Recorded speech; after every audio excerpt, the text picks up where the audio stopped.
I want to talk to you about grading because whether you grade well or whether you grade poorly, it really does affect you. So, do grades affect behavior? It turns out when we lower your overall grades, the people who are really into grades will actually do better. But if you give people a little bit more higher grades, that doesn't really make any difference in their lives. I mean, it does maybe, but they don't. You can't tell them they won't perform better because you give them a higher grade. If you give them a lower grade, they'll jump and try to jump that hurdle. That's what all those like difficult teachers are trying to get that person to jump that extra hurdle. But they're getting that group of people who will jump any hurdle, not the rest of the students. So they do matter a lot because they're a judgment by a person who is in a position of authority about a person who is not in a position of authority. And there are three different groups. There's the resilient people who actually recover from grades that are bad. There's the over controlled, that are people who are just like, no, don't touch me. And then there's the under controlled, the kids who are all over the classroom. So girls are significantly more likely than boys to be resilient, to bounce back, and boys are most likely to be under controlled. So that's why we're actually seeing throughout the educational system, girls are doing better than boys overall. We're going to see a situation in the next 20 to 25 years that just aren't any boys in the higher levels of just their minority, and the girls are actually the majority of much of the higher level of education. Now, are grades objective? No, they are not. I don't care what your teacher says, they aren't. Why? Because nothing's objective. This is a study on parole judges that shows that 65% of the judge things went from 65% for parole to zero based on where they were in terms of their lunch. So if you were before their lunch, you didn't get parole. If you were after lunch, you had a 65% chance of getting parole.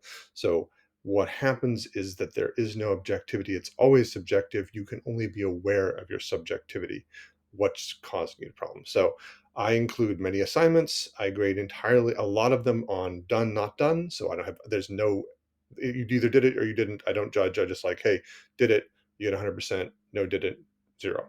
So I don't care about outcomes. I don't judge anybody based on your grade, who you are. If you're failing my class or not failing my class, you're a good person. I don't care. But you care, and I try to help you do that so you actually pass. And of course, mental health has a tremendous effect on grades. All this red here is horrible for your mental health. That's way too many efforts. So depression, anxiety, all worsened by grades, and again, make your grades worse in correspondence. And this is stress, anxiety, sleep difficulties, and depression, all related to grades, and also make your grades lower. It's a terrible cycle. As soon as you get depressed and anxious, your grades suffer, and then you get more depressed and anxious about that. Blah, blah, blah, blah, on now. Some of you think you will have a perfect life. You will not. You'll get a perfect job. You will not. And you need to take a step back and go, getting really good grades will get me through college. Getting poor grades does not. If you have poor grades in high school, you have a much, much lower chance of getting through college. You need to understand that being able to perform at the expectation of a subjective authority is a big factor for getting through college, same as high school. And if you can graduate from college, you will make a lot more money. Not necessarily community college, because community college has a thing called open admissions, where everybody can get into community college. They just take your money, and it takes an average of a 2 year degree, actually takes about 4 years to complete for everyone. So take your money, and you got in, but you won't graduate necessarily. Little history, grading was always subjective. They did best, poorest back in the day. Civil War started getting some grading going.